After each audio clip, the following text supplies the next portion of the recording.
നമസ്കാരം, JB ജംഗ്ഷനിലേക്ക് സ്വാഗതം.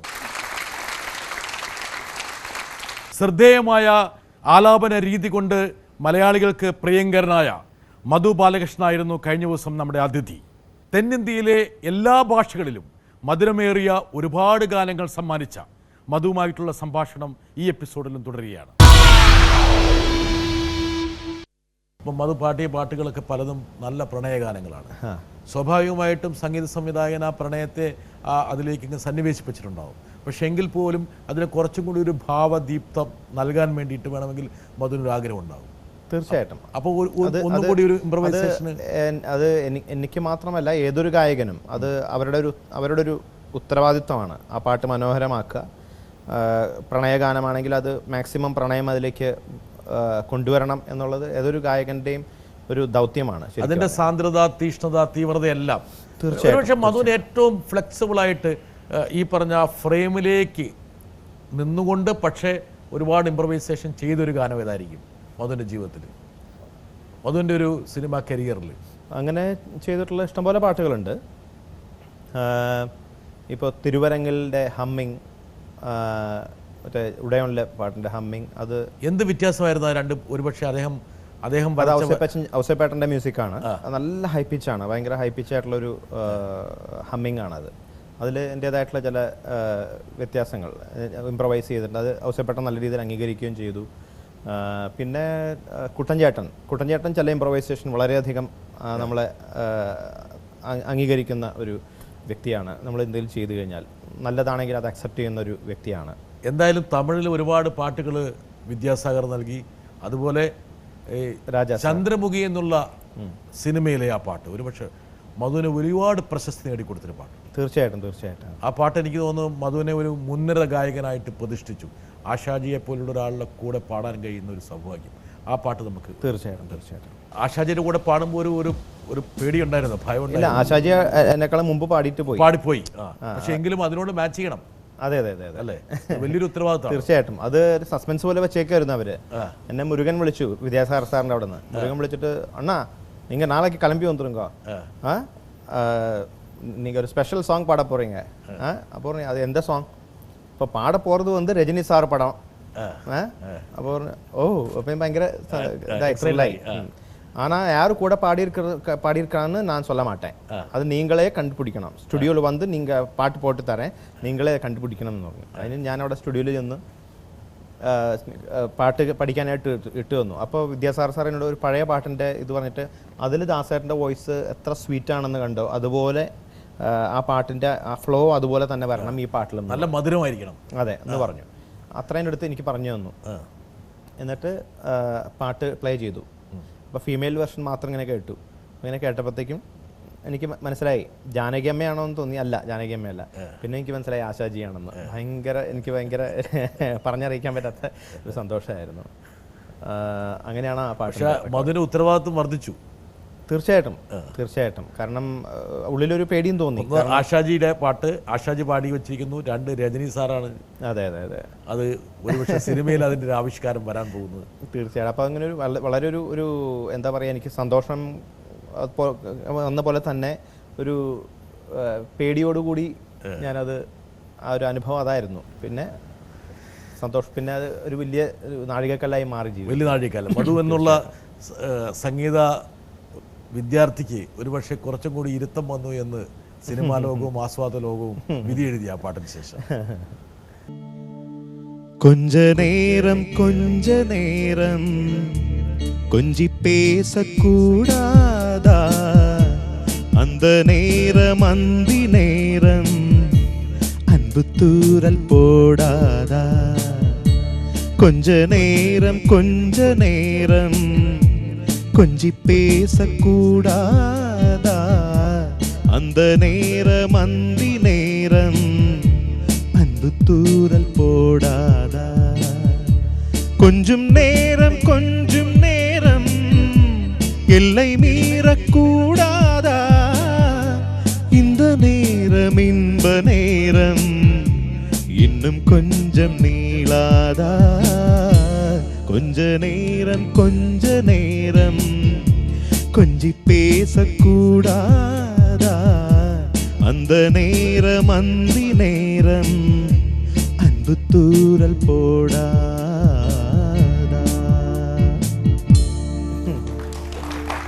അല്ല മധു, ഈ പാട്ട് ഒരുപക്ഷെ സിനിമയിൽ ആരായിരിക്കാം പ്രേക്ഷകർക്ക് വേണ്ടിയിട്ട് ഇത് ആവിഷ്കരിക്കാൻ പോകുന്നതെന്നുള്ള ഒരു ചോദ്യചിഹ്നം ഒരു ഗായകൻ്റെ മനസ്സിൽ വരാറുണ്ടോ?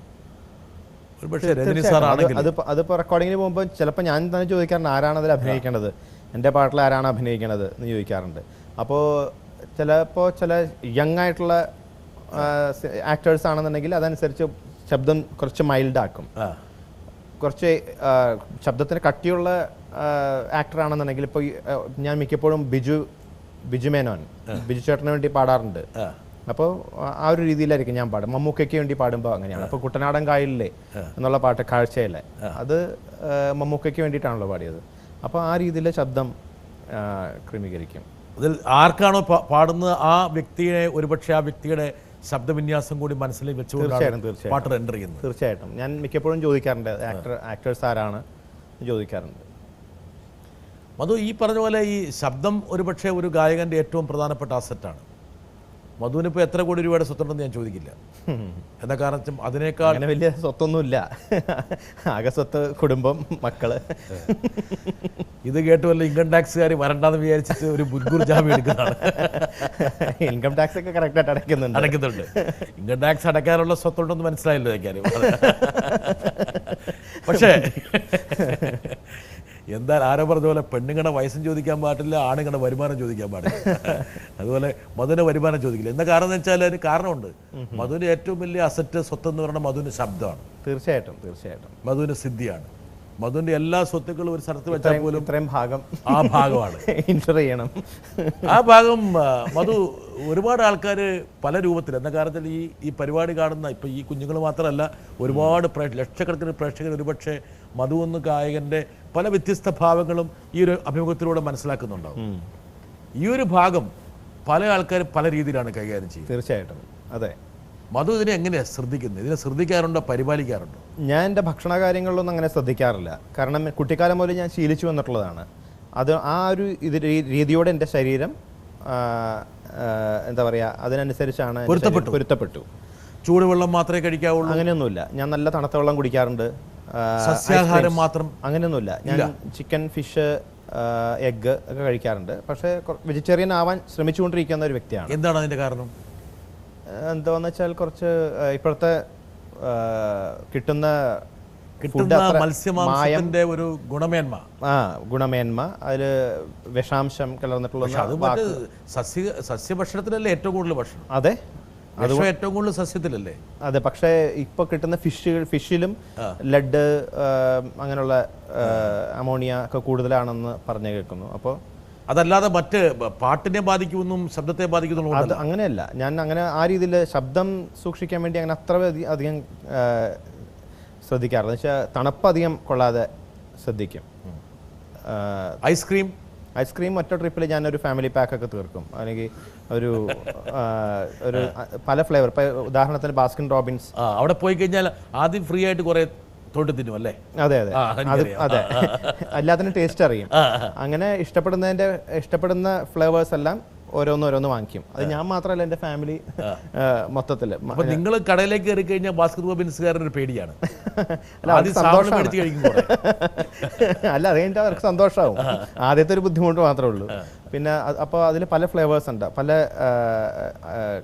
ടേസ്റ്റുള്ള പല ഫ്ലേവേഴ്സ് ഉണ്ട്. അപ്പോൾ അത് നമ്മൾ കഴിക്കും. മിൽമയുടെ ആയാലും ശരി, ഐ സ്റ്റിക്സ്, ഇത് ചോക്കോ ബാറും അതില്ലേ, അതൊക്കെ ഇഷ്ടംപോലെ കഴിക്കും. ഒന്ന് സ്റ്റേജിലേക്ക് കയറുന്നതിന് മുമ്പ് അല്ലെ സ്റ്റുഡിയോയിലേക്ക് കയറുന്നതിന് മുമ്പ് തണുപ്പൊന്നും കഴിക്കാൻ പാടില്ല അങ്ങനെയൊക്കെയുള്ള അങ്ങനെയൊന്നുമില്ല. ഐസ്ക്രീം കഴിച്ച ഉടനെ തന്നെ സ്റ്റുഡിയോയിൽ കയറി പാടിയിട്ടുണ്ട്. ഈവൻ യൂത്ത് ഫെസ്റ്റിവലിൽ സ്കൂളിൽ പഠിക്കുമ്പോൾ യൂത്ത് ഫെസ്റ്റിവലിന് സ്റ്റേജിൽ കയറാൻ തൊട്ട് മുമ്പ് സൈക്കിളിൽ ഐ സ്റ്റിക്സ് വിൽക്കുന്നില്ലേ, അത് കഴിച്ചിട്ട് ഞാൻ കയറി പാടിയിട്ടുണ്ട്.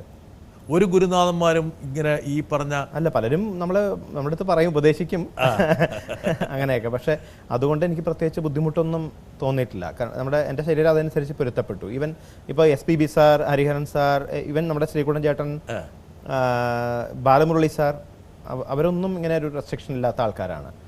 ബാലമുരളി സാർ കച്ചേരിക്ക് തൊട്ട് മുമ്പ് സംഭാരത്തിൽ ഐസ് ക്യൂബ് ഇട്ട് ആ സംഭാരവും ഐസ് ക്യൂബും കടിച്ചതിന് ശേഷമാണ് കച്ചേരിക്ക് പോകുന്നത്. അതുകൊണ്ട് ഈ രീതികളെ കുറിച്ച് അഭിപ്രായപ്പെടാൻ വേണ്ടി ഒരാൾ വരുന്നുണ്ട്. വരട്ടെ, ആരാണെന്ന് നോക്കട്ടെ. നമ്മുടെ തലമുറയിൽപ്പെട്ട ഗായകരിൽ എനിക്ക് ഏറ്റവും ഇഷ്ടപ്പെട്ട ഏറ്റവും പ്രിയപ്പെട്ട സുഹൃത്താണ്. സ്റ്റേജിൽ ഏറ്റവും അനായാസതയോടുകൂടി എല്ലാ പാട്ടുകളും പാടുന്നുണ്ട്. അതിൻ്റെ രഹസ്യം എന്താണെന്ന് വെച്ചാൽ മധുവിൻ്റെ സാധക ബലം എന്ന് മാത്രമേ ഞാൻ പറയാറുള്ളൂ. പിന്നെ ടെൻഷൻ ഇല്ലാതെ പാടുന്നു, അത്ഭുതകരം. പക്ഷേ വേറൊരു കാര്യം എനിക്ക് നോട്ടീസ് ചെയ്യാൻ പറ്റിയിട്ടുള്ളത്, സ്റ്റേജിൻ്റെ ബാക്കിൽ കിട്ടുന്ന സ്നാക്സിലാണെങ്കിലും അല്ലെങ്കിൽ ഡിന്നർ ടൈമിലൊക്കെ ആണെങ്കിലും നമ്മുടെ രണ്ടുപേരുടെയും കൈ ആദ്യം ചെല്ലുന്ന മധുരം ഏറിയ സാധനങ്ങളിലേക്കായിരിക്കും. ഈ മധുരവും അല്ലെങ്കിൽ ഭക്ഷണക്രമവും പാട്ടുമായിട്ട് എങ്ങനെ റിലേറ്റ് ചെയ്യുന്നു? അത് ഒരു ബന്ധവുമില്ലെന്നാണ് മധു സമർത്ഥിക്കാൻ ശ്രമിക്കുന്നത്. തീർച്ചയായിട്ടും ഞാൻ മധുരം ഇഷ്ടം പോലെ കഴിക്കുന്ന ആളാണ്. ഇപ്പോഴത്തെക്കാളും കൂടുതൽ പണ്ട് കഴിച്ചിരുന്നു. ഇപ്പോൾ കുറച്ചൊരു കൺട്രോൾ വന്നിട്ടുണ്ട്. അപ്പോൾ തടി വെക്കുമെന്നുള്ള വിചാരിച്ചിട്ടാണ്. അതൊരു തടി വയ്ക്കുന്നതുകൊണ്ട് ആ ഒരു പേടിയുണ്ട്. പിന്നെ പണ്ടത്തെ അത്രയൊരു ഇൻട്രസ്റ്റ് മധുരത്തോട് തോന്നുന്നില്ല. പണ്ട് ഞാൻ പാലട പ്രഥമനൊക്കെ ഇഷ്ടംപോലെ കഴിക്കുമായിരുന്നു. അതിങ്ങനെ എൻ്റെ ഗുരുനാഥൻ ചന്ദ്രമന സാറൊക്കെ എനിക്കിഷ്ടമാണെന്ന് കരുതി ഇഷ്ടംപോലെ ഉണ്ടാക്കി കൊണ്ടുവരുമായിരുന്നു. ഞാനത് ഒരു കലത്തിലുണ്ടാക്കി കഴിഞ്ഞാൽ കലത്തിൻ്റെ പകുതിയോളം ഞാൻ കലമടക്കം ഞാൻ എടുത്ത് കുടിച്ചിട്ടുണ്ട്. സാർ അതെപ്പോഴും പറയും. പക്ഷെ ആ ഒരു രീതിയിലൊന്നും എനിക്കിപ്പോൾ കഴിക്കാൻ പറ്റില്ല. ഭക്ഷണത്തോടൊക്കെ ഉള്ള ആർത്തി കുറച്ച് കുറഞ്ഞു. അല്ല, ഭക്ഷണത്തോടെ ഇപ്പോഴും നല്ല ഭക്ഷണമാണെങ്കിൽ ടേസ്റ്റുള്ള ഫുഡാണ് ഞാൻ കഴിക്കുന്നതായിട്ട്. ഈ നാടൻ ഫുഡിനോടാണ് കൂടുതൽ താല്പര്യം. നല്ലൊരു ഭക്തനാണ് മധു അല്ലേ? തീർച്ചയായിട്ടും. കയ്യിൽ മോതിരത്തിലേക്കായിരിക്കും ഞാൻ അതിനാ നോക്കിയത് എന്തൊക്കെയാണ് ഇതിനകത്ത്. അല്ല, നമുക്ക് എന്തെങ്കിലും ഒരു സൂത്രം കിട്ടുമെന്ന് അറിയാൻ വേണ്ടി ഞാൻ നോക്കുന്നത്. കാരണം വെച്ചാൽ 1 2 3 4 5 വൈരക്കല്ലുകൾ ഒരുപാടുണ്ട് മധു. ഇതെന്താണ് മധു? ഇതൊന്നും വൈരക്കല്ലല്ല, ഇതിന് മാത്രമേ നവരത്ന മോതിരത്തിനൊരു വൈരക്കല്ലുണ്ട്, അത്രയേ ഉള്ളൂ. ഇടത് ഈ ചെറുപരലിലെ മോതിരം 2 മോതിരം ഉണ്ടോ അവിടെ? അത് പറഞ്ഞാൽ ഷിർഡി ബാബയുടെ പ്രസാദമായിട്ട് കിട്ടിയതാണ്. പിന്നെ ഒന്ന് പൂർണ്ണത്രേശനാണ്. തൃപ്പൂണിത്തുറയിലാണ് ഞാൻ താമസിക്കുന്നത്. അപ്പൊ സ്വാഭാവികമാണ്. രണ്ടാമത്തത് ഇതോ നവരത്ന മോതിരം. ഓക്കെ. പിന്നെ ഇതിലേക്ക് വരുമ്പോൾ ഇത് എനിക്ക് സായിബാബ തന്നതാണ്. പാടിക്കഴിഞ്ഞപ്പോൾ സായിബാബ ക്രിയേറ്റ് ചെയ്ത് തന്നാണ് ഈ പച്ചക്കല്ല്. ഓക്കെ. പിന്നെ അത് ഊരി പോകാതിരിക്കാൻ തടയിട്ടിരിക്കണാണ് മറ്റേ മോതിരം. ഇത് മൂകാംബിക ദേവിയുടെ. അതിൻ്റെ അടിയിൽ എൻ്റെ വിവാഹമോതിരം. അതെ, വിവാഹമോതിരം വളരെ സുരക്ഷിതമായിട്ട് മൂകാംബിക മോതിരത്തിന്റെ ഉള്ളിൽ വെച്ചിരിക്കുകയാണ്. അത് ഒളിപ്പിച്ചു വെക്കുന്നുണ്ടോ ഇടയ്ക്ക്? ഇല്ലില്ല, അത് പോകുമ്പോൾ അത് ഒളിപ്പിക്കുന്നുണ്ട്. ഇല്ലില്ല, അത് ഓപ്പണാണ്, എപ്പോഴും ഓപ്പണാണ്. പിന്നെ കൈകളിലേക്ക് വരുമ്പോൾ അത് ചരടോ ഒരുപാട്. ഇത് ശബരിമല മേൽശാന്തി തന്നതാ. ശബരിമലയിലാണ്. മൂകാംബിക, ചോറ്റാനിക്കര. പിന്നെ ഇത് ദിവ്യയുടെ പ്രസന്റ് ആണ്. ഇത് ഒഴിവാക്കാൻ പറ്റില്ല. അതെ അതെ, അത് നടുഭാഗത്ത് സുരക്ഷിതമായിട്ടിരിക്കുകയാണ്. എന്തായാലും ഒരുപാട് ദൈവങ്ങളുടെ അനുഗ്രഹം എന്തായാലും മധുവിന്റെ ശരീരത്തിലും. ഇത് ഒരു ദിവസം മുകേഷ് ഏട്ടനെ കണ്ടപ്പോ മുകേഷ് ഏട്ടൻ പറഞ്ഞു, എന്നോട് ചോദിച്ചു, മധു ഇതിലേതാണ് MG ശ്രീകുമാറിന് എതിരായിട്ടിരിക്കണ മോതിരം? യഥാർത്ഥത്തിൽ ഏതാ ഇട്ടേക്കുന്നത്? അല്ല, അങ്ങനെയൊന്നും ചിന്തിക്കാറ് പോലും ഇല്ല. അല്ല, മുകേഷ് ഏട്ടൻ ഇങ്ങനെ തമാശയ്ക്ക് ചോദിക്കായിരുന്നു ഇത്രയും മോതിരം കണ്ടപ്പോ. ഞാൻ ചോദിക്കാൻ വേണ്ടി വന്ന ചോദ്യം മുകേഷിലൂടെ വന്നു. കാര്യം ഞാൻ രക്ഷപ്പെട്ടു. അസുഖകരമായൊരു ചോദ്യം ഞാൻ ചോദിച്ചതുള്ള പേരുദോഷം എനിക്കുണ്ടായില്ല. പക്ഷെ ഗായകന്മാർക്ക് നല്ല അന്ധവിശ്വാസമുണ്ട്. ഒരുപക്ഷെ എനിക്കങ്ങനെ അന്ധവിശ്വാസം അങ്ങനെ അധികമില്ല. ഇപ്പോൾ ചില ആൾക്കാർ ഇപ്പോൾ പറയും രാവിലെ തന്നെ കണി കാണുന്നത് നല്ല കണിയായിരിക്കണം.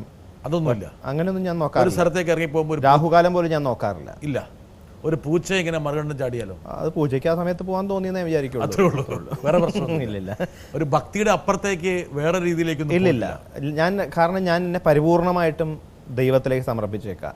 ചുരുക്കി പറഞ്ഞ് ഞാൻ മനസ്സിൽ സങ്കല്പിച്ചേക്കണ എന്നെ ഒരു വെറ്റിലെ ഇലയിൽ കിടത്തി ഞാൻ അങ്ങോട്ട് സമർപ്പിച്ചേക്കണ പോലെയാണ് ഞാൻ ചിന്തിച്ചിരിക്കണേ. അപ്പോൾ എന്തുണ്ടെങ്കിലും ദൈവം നോക്കിക്കോളും എന്നുള്ള ഒരു കോൺഫിഡൻസ് എനിക്ക്. ഇപ്പോൾ ഈ പറഞ്ഞ റിയാലിറ്റി ഷോകളിലൊക്കെ ഫ്ലോറിൽ പല ആൾക്കാരും, ഞാൻ തന്നെ കണ്ടിട്ടുണ്ട്, ചില ആൾക്കാർ ഈ മുട്ടയൊക്കെ ഇങ്ങനെ പൂജിച്ചുകൊണ്ട് കയ്യിലൊക്കെ വെച്ചിട്ടുണ്ട്. കണ്ടിട്ടുണ്ടോ അത്? ഞാൻ കണ്ടിട്ടില്ല. അപ്പോൾ ഇത് ഇങ്ങനെ നോക്കുക. അപ്പോൾ പാടുമ്പോൾ ഇങ്ങനെ അവരുടെ കുട്ടി പാടുമ്പോൾ ആ മുട്ട സുരക്ഷിതമായിട്ട് വെക്കും. എന്താ കാരണം വെച്ചാൽ ആ കുട്ടിക്ക് നാവ് പഴക്കാതിരിക്കാൻ വേണ്ടിയിട്ട്. അങ്ങനെയൊക്കെ ഉണ്ടല്ലോ. അങ്ങനെയൊക്കെ ഉണ്ട്. ശരി, എന്നോട് പറയാണത്. എനിക്കറിയില്ല. അത് കഴിഞ്ഞ് വേറൊരു കുട്ടി പാടുമ്പോഴും ഉണ്ടാവും. എന്നാ കാരണം വെച്ചാൽ എൻ്റെ മകൾക്കെതിരെ പാടുന്ന കുട്ടിയുടെ നാവ് പിഴക്കട്ടെ എന്നായിരിക്കും വേണേൽ. അതൊന്നും അത് പാലിക്കാറ് ഒരിക്കലും. ഞാൻ ഒരാളെയും ദ്രോഹിക്കാൻ വേണ്ടി പ്രാർത്ഥനകളോ പൂജകളോ ഒന്നും ഞാൻ ഇന്നുവരെ എൻ്റെ സംഗീതം സാക്ഷിയായിട്ട് ഞാൻ ചെയ്തിട്ടില്ല. ആർക്കും ഇന്നുവരെ പാരയും വെച്ചിട്ടില്ല. മധുവിന് കിട്ടേണ്ടിയിരുന്ന ന്യായമായി കിട്ടേണ്ട എത്ര പാട്ടുകളാണ് ഈ പാരയിലൂടെയും ക്ലിക്കിലൂടെയും നഷ്ടപ്പെട്ടത്? ഇതുവരെ ഞാൻ അതിനെപ്പറ്റി അന്വേഷിച്ചിട്ടില്ല. എന്നാലും ചില ആൾക്കാർ പറഞ്ഞിട്ടുണ്ടാകും, ഇത് മധുവിന് കിട്ടേണ്ട പാട്ടാണ്, മധു ഇത് മറ്റേ ആൾ അടിച്ചുകൊണ്ട് പോയതാണ്. അങ്ങനെയൊക്കെ ഞാൻ കേട്ടിട്ടുണ്ട്. പക്ഷെ ഞാനൊന്നും അത് അത്ര സീരിയസ് ആയിട്ട് എടുത്തിട്ടില്ല. അതിലെ വില്ലൻ ആരാണ് മധു? ഇല്ല, ഞാനൊരിക്കലും അതാ പറഞ്ഞു, ഞാനൊരിക്കലും സീരിയസ് ആയിട്ട് എടുത്തിട്ടില്ല. ഓരോരുത്തർക്ക് കിട്ടേണ്ട പാട്ട് കിട്ടിയിരിക്കും. അത് ഇപ്പം നേരത്തെ പലരും പറയാറുണ്ട്, പലരും പറഞ്ഞിട്ടുണ്ട് അവനവൻ കഴിക്കേണ്ട ധാന്യം ഏതാണെന്ന് ദാസേട്ടൻ ഇടയ്ക്കിടയ്ക്ക് പറയാറുണ്ട്. ദാസേട്ടനും പറഞ്ഞിട്ടുണ്ട്. അപ്പോൾ മധു അതിനെക്കുറിച്ച് ബോധേഡല്ല. ഞാൻ പക്ഷേ ഈ സംഗീത ലോകത്ത് എനിക്ക് കിട്ടും എന്ന് പറഞ്ഞ ചാൻസ്, ഞാൻ പാടാൻ വേണ്ടി എയർപോർട്ടിലെത്തി ടിക്കറ്റ് ബോർഡിംഗ് പാസ് എടുത്തതിന് ശേഷം ഫ്ലൈറ്റ് കയറാൻ പോയപ്പോൾ എനിക്ക് ഫോൺ വന്നിട്ടുണ്ട്, മധു ഒന്ന് പുറപ്പെടണ്ട, അത് വേറൊരു സിംഗറിനെ വിളിച്ചു പാടിക്കേണ്ടി വന്നു. ഞാൻ ബോർഡിംഗ് പാസ് എടുത്താൽ ഞാൻ തിരിച്ച് കാർ കയറി തിരിച്ചു വന്നിട്ടുള്ള അനുഭവങ്ങളുണ്ട്. പക്ഷേ അതെല്ലാം ആ ഒരു നിമിഷം മാത്രം ഒരു ചെറിയ വിഷമം എൻ്റെ മനസ്സിലുണ്ടാവുന്നല്ലാതെ ഞാൻ അതിനെപ്പറ്റി ഓർത്ത് വിഷമിക്കാറോ പറഞ്ഞു നടക്കാറോ ഇല്ല. ഞാൻ അത് എൻ്റെ വിധി എന്നേ ഞാൻ സമാധാനിക്കാറുള്ളൂ. മധുവിന് മലയാളത്തിൽ ബ്രേക്ക് നൽകിയ ഒരു പാട്ടാണ് വാൽക്കണ്ണാടിയിലെ പാട്ട്. ഒരുപക്ഷെ മധുവിനെ ഒരു അംഗീകാരത്തിൽ തീർച്ചയായിട്ടും അത് എനിക്ക് ഒരു മലയാളികളുടെ ഇടയിൽ ഒരു എസ്റ്റാബ്ലിഷ്മെൻറ്റ് തന്ന ഒരു ഗാനമാണ്. അതിൽ കുട്ടൻചേട്ടനാണ് അതിൻ്റെ സംഗീതം, രമേശൻ സാറാണ് അതിൻ്റെ ലിറിക്സ്. ആ ഒരു പാട്ട് കിട്ടിയത് വളരെ ഒരു ഭാഗ്യമാണ്, ദൈവാനുഗ്രഹമാണ്. മൈക്കെടുക്കും മധു.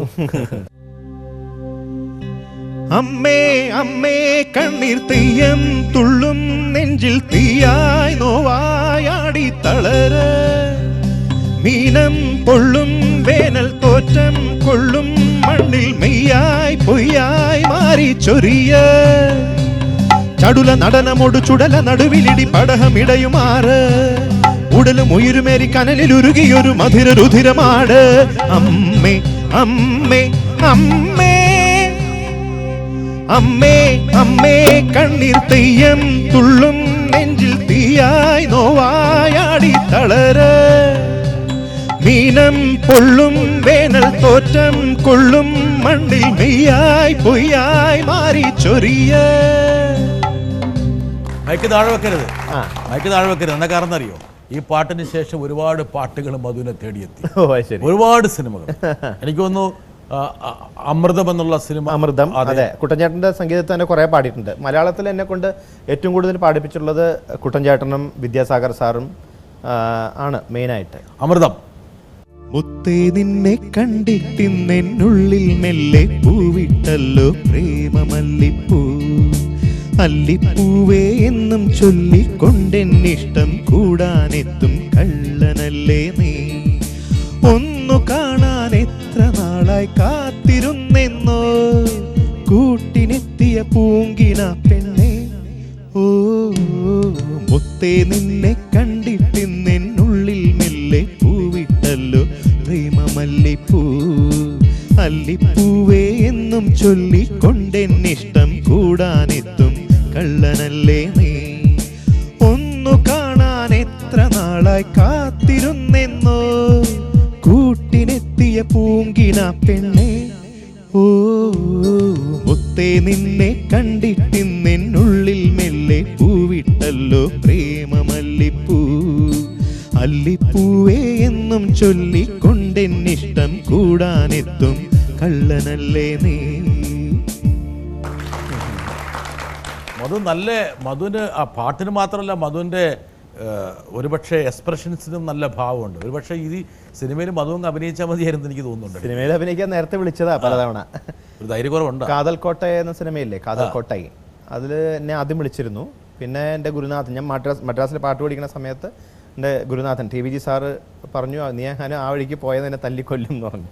ദൈവമേ, ഇതാ അത് ചോദിക്കുന്ന ഒരാളും കൂടി വരുന്നു ഇവിടെ. ഹായ് മധു, ഏതായാലും വളരെ സന്തോഷം ഇങ്ങനെയൊരു വേദിയിൽ കാണാൻ കഴിഞ്ഞതിൽ. ഒരുപക്ഷെ ഫിലിം ഫീൽഡിലും ഈ ഫീൽഡിൽ ഒരുപക്ഷെ ഞാൻ നേരത്തെ എത്തി എന്നുള്ളത് ദൈവനിശ്ചയം. പക്ഷെ നമ്മൾ ഒരേ സമയത്ത് യാത്ര തുടങ്ങിയവരാണ്. പലപ്പോഴും നമ്മൾ ഫീൽഡിൽ ശത്രുക്കളാണ് അല്ലെങ്കിൽ ബദ്ധവൈരികളാണ് എന്ന് വരെ പറയുന്ന ആളുകളുണ്ട്. മധുവിനും അനുഭവം ഉണ്ടാകാം. പക്ഷേ നമ്മളങ്ങനെയല്ല, അടുത്ത സുഹൃത്തുക്കളാണ്, അതിലുപരി ബന്ധുക്കാർ കൂടിയാണെന്നുള്ളത് മറ്റൊരു സത്യം. ഏതായാലും ഈ JB ജംഗ്ഷനിൽ എനിക്ക് ചോദിക്കാനുള്ളൊരു ചോദ്യം, പലപ്പോഴും നമ്മളെ തമ്മിൽ ആളുകൾക്ക് മാറിപ്പോവാറുണ്ട്. എൻ്റെ അടുത്ത് വന്ന് മധു ബാലകൃഷ്ണനാണെന്ന് ചോദിക്കാറുണ്ട്, അല്ലെങ്കിൽ ചിലപ്പോൾ ബിജു ബാലകൃഷ്ണൻ, അല്ലെങ്കിൽ അങ്ങനെ ഒരുപാട് തെറ്റിദ്ധാരണകൾ ഉണ്ടാവാറുണ്ട്.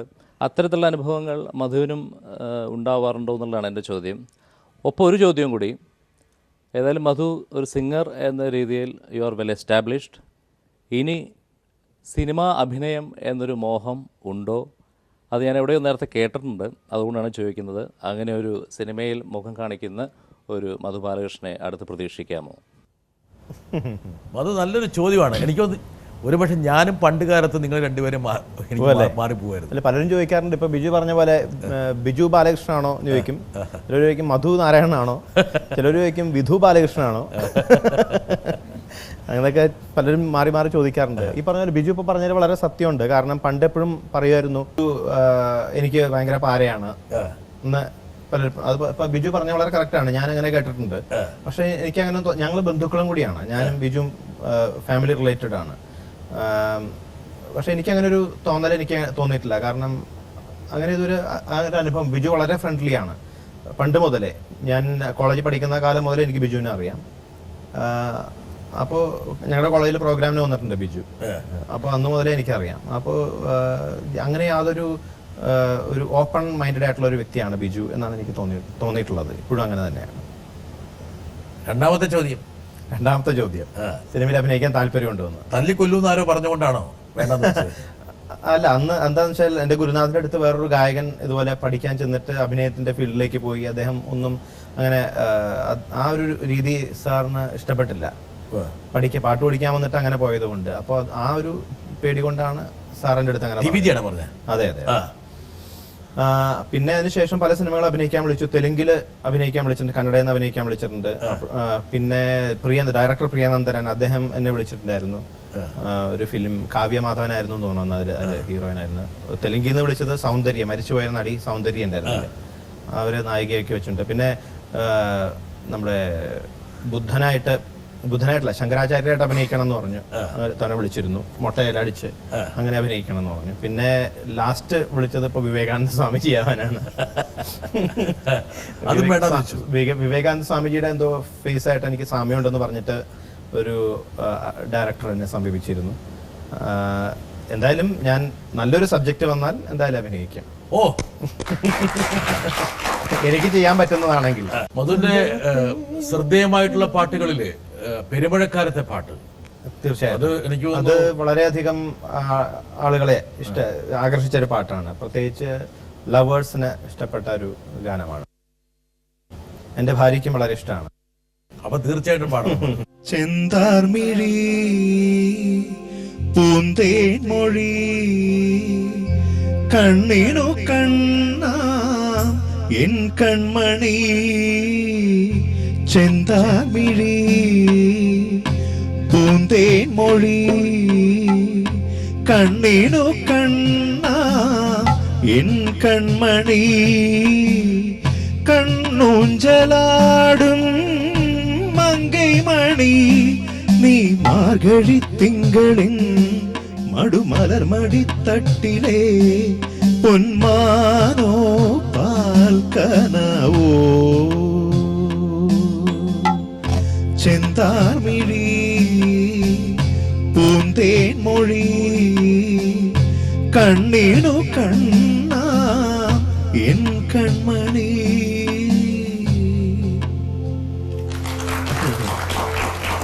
അതുപോലെ എനിക്ക് തോന്നുന്നു മധുവിന്റെ മറ്റൊരു പാട്ട്, കാഴ്ചയിലെ പാട്ട്, അത് വേറൊരു സ്റ്റൈലായിരുന്നു. പല സദസ്സുകളിലും പല ആൾക്കാരും പാടിയൊരു പാട്ടാണ്. അതുകൊണ്ട് പോലെ അത് കുറെ സ്റ്റേജുകളിൽ പാടിയിട്ടുള്ളതാണ്. ഇപ്പോഴും റിക്വസ്റ്റ് വരുന്ന ഒരു പാട്ടാണ്. മിക്കപ്പോഴും എന്റെ ഗാനങ്ങളുടെ ഏറ്റവും അവസാനത്തെ ഗാനമായിട്ട് ഞാൻ പാടുന്ന ഒരു സായങ്കാലത്ത് ഒരുപാട് പേര് അത് പാടുന്നുണ്ട്. അതെ അതെ അതെ അതെ അതെ. മധുര് അങ്ങനെയുള്ള ദുശീലങ്ങളൊക്കെ ഇല്ല.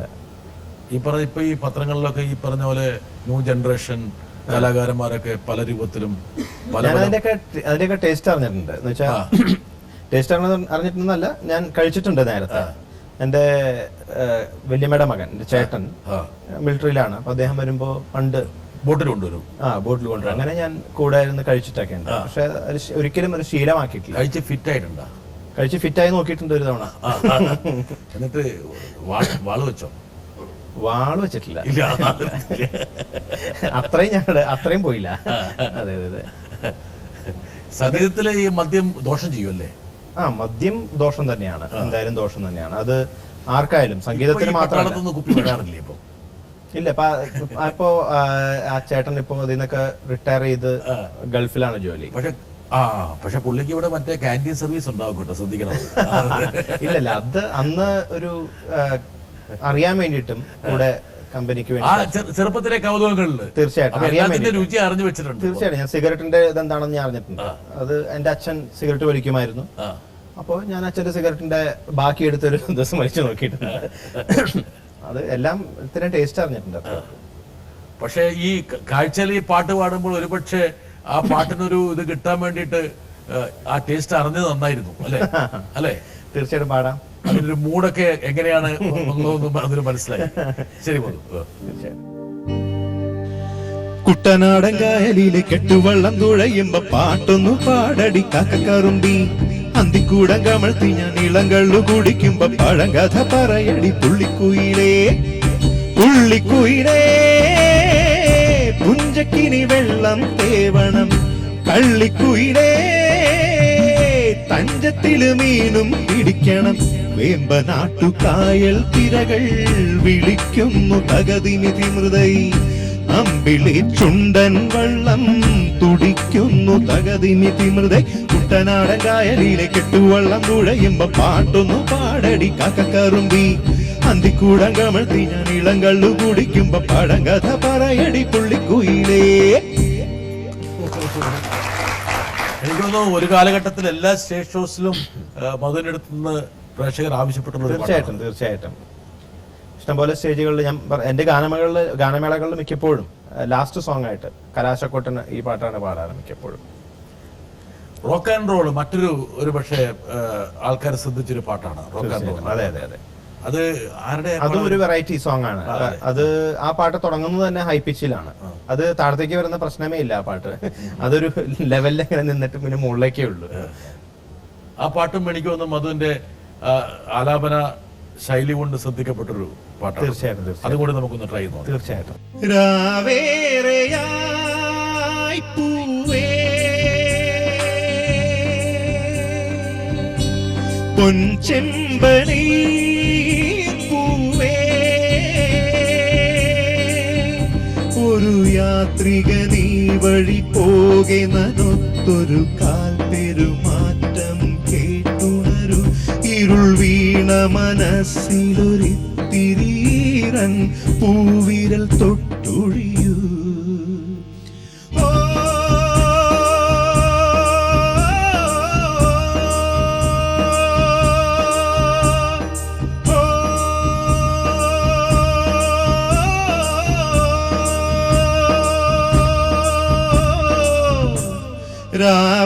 രാവേറെയായി പൂവേ പൊൻചെമ്പനീർ പൂവേ.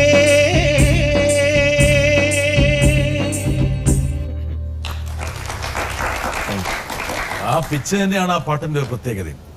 പിച്ചിലാണ് പോയിരിക്കുന്നത്. എന്തായാലും മധുവിന്റെ ആ ആലാപന ഭംഗിയായിരിക്കാം ഒരുപക്ഷെ ആ പാട്ടിനെ മലയാളിക്ക് ഭയങ്കര പ്രിയങ്കരമാക്കിയത്.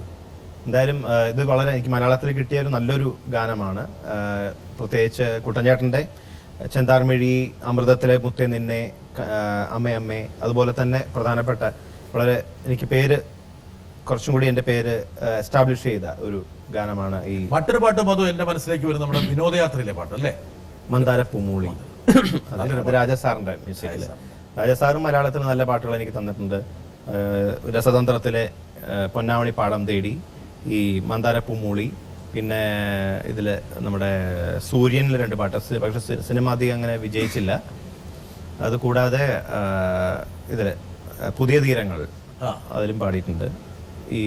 ഇത് മന്ദാരപ്പൂമൂളി നല്ലൊരു നമുക്ക് ആ ഒരു പാട്ട് കൂടി ഒന്ന് പാടിക്കളയാം. മന്ദാരപ്പൂമൂളി കാതിൽ തൈമാസം വന്നല്ലോ, സിന്ദൂരപ്പൂ പാടി കൂടെ നീ സ്വന്തമായല്ലോ. ആരാരും കാണാതെ ആമ്പൽക്കിനാവും ഒന്നൊന്നും മിണ്ടാതെ ഈരന്നിലാവും ഒന്നാകും പോലെ ശ്രുതിയായി ലയമായി മന്ദാരപ്പൂമോളി കാതിൽ തൈമാസം വന്നല്ലോ.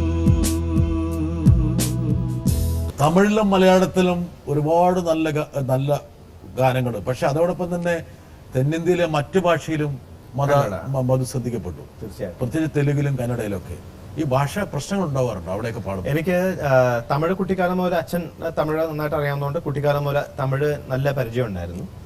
ഈ തെലുങ്കും കന്നഡയെല്ലാം ഞാൻ മദ്രാസിൽ ടി വി ജി സാറിൻ്റെ അവിടെ പഠിച്ചപ്പോൾ എൻ്റെ ഫ്രണ്ട്സ് ആന്ധ്രയിൽ നിന്നും കർണാടകത്തിൽ നിന്നും ഉണ്ടായിരുന്നു.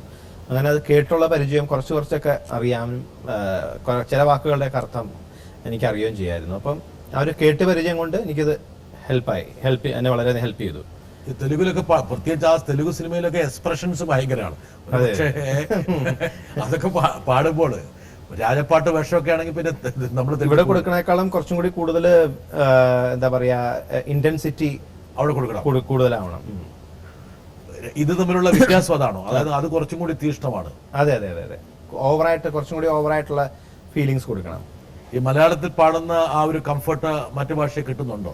തീർച്ചയായിട്ടും. എനിക്ക് മലയാളം തമിഴും ഒരുപോലെ തന്നെയാണ്.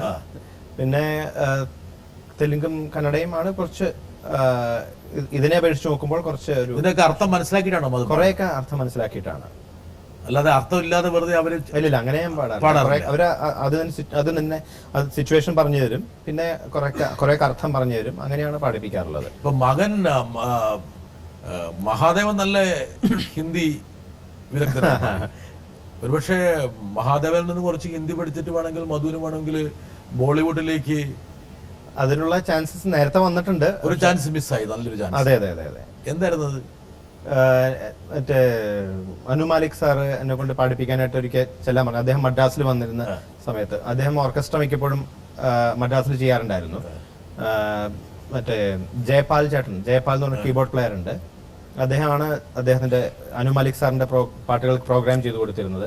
മദ്രാസ് VGP സ്റ്റുഡിയോയിലാണ് അദ്ദേഹം മിക്കപ്പോഴും റെക്കോർഡിംഗ് ചെയ്യാറുണ്ടായിരുന്നത്. അപ്പോൾ അദ്ദേഹം ഒരു തവണ എന്നെ കൂട്ടിക്കൊണ്ടുപോയി മീറ്റ് ചെയ്യിപ്പിച്ചു. അടുത്ത ഒരു ഇതിലേക്ക് പാടിപ്പിക്കാനായിട്ട് എന്നെ പരിചയപ്പെടുത്തി. പക്ഷെ എന്തോ ഒരു കാരണം കൊണ്ട് അവിടെ നിന്ന് അദ്ദേഹം വേറെ ആരുമായിട്ട് പിണങ്ങി അവിടെ നിന്ന് പോവുകയൊക്കെ ചെയ്തു.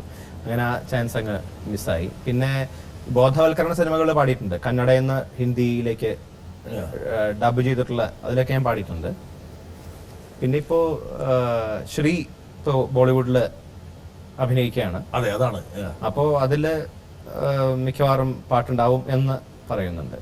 അപ്പം ശ്രീയിലൂടെ ബോളിവുഡിലേക്ക് ഒരു പ്രവേശനം ഞാൻ അങ്ങനെ ഒന്നും അധികം പ്രതീക്ഷിക്കാറില്ല. നടന്നാൽ നടന്നു അത്ര തന്നെ. പക്ഷെ ഒരുപക്ഷെ തെന്നിന്ത്യയിലെ ഗായകന്റെ ഒരു അഭിലാഷമായിരിക്കാം ബോളിവുഡിലും കൂടി ഒരു പാടർ വന്നത്. തീർച്ചയായിട്ടും ഏതൊരു ഗായകനും ആഗ്രഹമുള്ള ഒരു കാര്യമാണ്, ഗായകർക്കും. മധുവിന്റെ ക്ലാസിക്കൽ നല്ല, കർണാടക സംഗീതത്തിൽ നല്ല പിടിപാടാണ്. ഒരുപക്ഷെ ഹിന്ദുസ്ഥാനിയുടെ ഒരു പിൻബലവും കൂടി വേണമെന്ന് പല ഗായകരും ആഗ്രഹിക്കാറുണ്ട്. അതുപോലെ എനിക്കും ആഗ്രഹമുണ്ട്. ഹിന്ദുസ്ഥാനി പഠിക്കണം എന്ന് വലിയ ആഗ്രഹം ഉണ്ടായിരുന്നു. ഫയാസ് ഖാൻ അദ്ദേഹം ഇവിടെ വന്ന് പഠിപ്പിക്കുന്നുണ്ടെന്ന് പറഞ്ഞു. പക്ഷെ എനിക്ക് പോകാനുള്ള ഒരു സാഹചര്യം ഒത്തു കിട്ടിയിട്ടില്ല. ഞാൻ പഠിക്കാൻ ശ്രമിക്കുന്നുണ്ട്. ഇപ്പോൾ വെസ്റ്റേൺ പഠിച്ചു തുടങ്ങി. വെസ്റ്റേണിൽ നമുക്കൊരു പാട്ട് കൂടെ പഠിച്ചു തുടങ്ങിയിട്ടുള്ളൂ. അപ്പൊ ഇപ്പൊ പഠിക്കുന്നതിനിടയിൽ പാടിയിട്ട് അത് പിഴക്കണ്ട. എന്തായാലും അന്യഭാഷകളോട് നമുക്ക് ഒരു മമതയുണ്ട്. എന്താ കാരണം എന്ന് വെച്ചാൽ മധുവിനെ സൃഷ്ടിച്ചെടുത്തത് ഒരുപക്ഷെ തമിഴും അന്യഭാഷയാണ്. തമിഴ് കണ്ടെത്തിയ ശേഷമാണ് മലയാളി മധുവിനെ കണ്ടെത്തിയത്, തിരിച്ചറിഞ്ഞത്. പക്ഷേ എങ്കിൽ പോലും ഒരുപാട് അംഗീകാരങ്ങൾ നൽകി. തെലുങ്കിലും കന്നഡയിലും മധു ശ്രദ്ധേയമായിട്ട് ഒരുപാട് ഗാനങ്ങൾ സമ്മാനിച്ചു. വേണമെങ്കിൽ കന്നഡയോടും തെലുങ്കിനോടും നീതി പുലർത്താൻ വേണ്ടി ഈ ഏതെങ്കിലും ഭാഷയിലുള്ള തെലുങ്കോ കന്നഡയിലുള്ള ഒരു പാട്ട് കൂടെ പാടി. ഇത് ആപ്തമിത്ര എന്ന സിനിമയിലാണ്.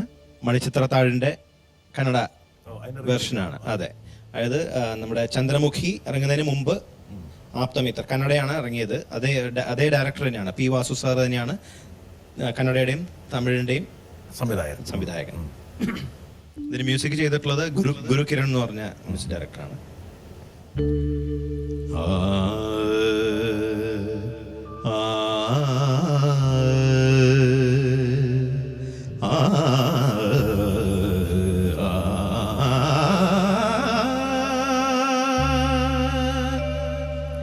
കണ കണദേ ಶಾರದೆ ಕಳೆತಿಹಳು ಕಾಣದೆ ವನವನದಲ್ಲೂ ಕುಹು ಕುಹು ಗಾನ ಛರಿ ಛರಿಯಲ್ಲೂ ಜುಳು ಜುಳು ಧ್ಯಾನ ವಿಧ ವಿಧದ ನಾದ ಅವಳು ನುಡಿಸಿತಿಹಳು ಕಣ ಕಣದೇ ಶಾರದೆ കളെത്തിഹളു കാണതേ. ഇത് തമിഴ് സിനിമയില് SPB സാറാണ് ഈ പാട്ടിന്റെ പോർഷനിലുള്ള ഭാഗം പാടിയിട്ടുള്ളത്. ഇതാണ് ഈ ഇപ്പൊ ഞാൻ പാടിയ പാട്ടിന്റെ തമിഴില് ഈ പാട്ടിന്റെ എന്താ പറയാ, ഈ പാട്ടിന്റെ സ്ഥാനത്ത് തമിഴില് ആ പാട്ട്. പിന്നെ കന്നഡയിൽ തന്നെ വേറൊരു പാട്ട്, ഇതിന് ആദ്യത്തെ ഹിറ്റ് തമിഴ് കന്നഡയില് അത് ഇതാണ്. ತಂಗಿ ನಿನ್ನ ನಗುವಲೊಂದು ಪುಟ್ಟ ನಗುವಿದೆ, ಆ ನಗುವಿಗಾಗಿ ತವರು ಕಾದಿದೆ. ತಂಗಿ ನಿನ್ನ ಕಣ್ಣಲೊಂದು ಪುಟ್ಟ ಕನಸಿದೆ, ಆ ಕನಸಿಗಾಗಿ ತವರು ಕಾದಿದೆ. ನೀನು ಹಾಡಿ ಬೆಳೆದಂದ ತೊಟ್ಟಿಲಿಲ್ಲಿದೆ, ತೊಟ್ಟಿಲಿಲ್ಲಿದೆ. ನಿನ್ನ ಮಗುವ ನಗುವಿನಾಟ ನೋಡೆ ಕಾದಿದೆ, ನೋಡೆ ಕಾದಿದೆ. ಎಲ್ಲ ಜನುಮದಲ್ಲಿಯೂ ನನ್ನ ತಂಗಿಯಾಗು ನೀ. ಈ ತವರು ಬೆಳಗಲು ತಂಗಿ ನಿನ್ನ ನಗುವಲೊಂದು ಪುಟ್ಟ ನಗುವಿದೆ, ಆ ನಗುವಿಗಾಗಿ ತವರು ಕಾದಿದೆ.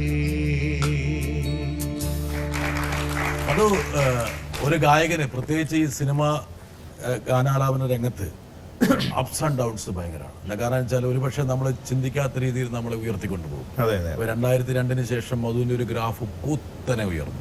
പക്ഷെ അതെപ്പോഴും നിലനിർത്താൻ കഴിയണമെന്നില്ല. ആ ഒരു ചലഞ്ചിങ് ആയിട്ടുള്ള ഒരു കാലഘട്ടത്തിൽ ഒരുപക്ഷെ മധു എങ്ങനെയാണ് ഇതിനെ നോക്കിക്കാണുന്നത്? ചില സമയത്ത് വല്ലാത്തൊരു വിഷമം വരും, ഒരുപാട് പാട്ടുകൾ എന്നെ എപ്പോഴും സന്തോഷമായിട്ട് നിലനിർത്തിക്കൊണ്ടിരുന്നത്, എന്നെ സന്തോഷിപ്പിക്കാനായിട്ട് എപ്പോഴും എനിക്ക് ദൈവം എന്നെ ആ ഒരു ദുഃഖത്തിൽ നിന്ന് തന്നെ, അങ്ങനെ ഒരു ദുഃഖം എനിക്ക് ഉണ്ടാവാറില്ല പൊതുവെ, എന്നാലും ആ ഒരു സ്ഥിതിയിൽ എന്നെ എപ്പോഴും കാത്തുകൊണ്ടിരുന്നത് ഡിവോഷണൽ സോങ്സ് ആണ്.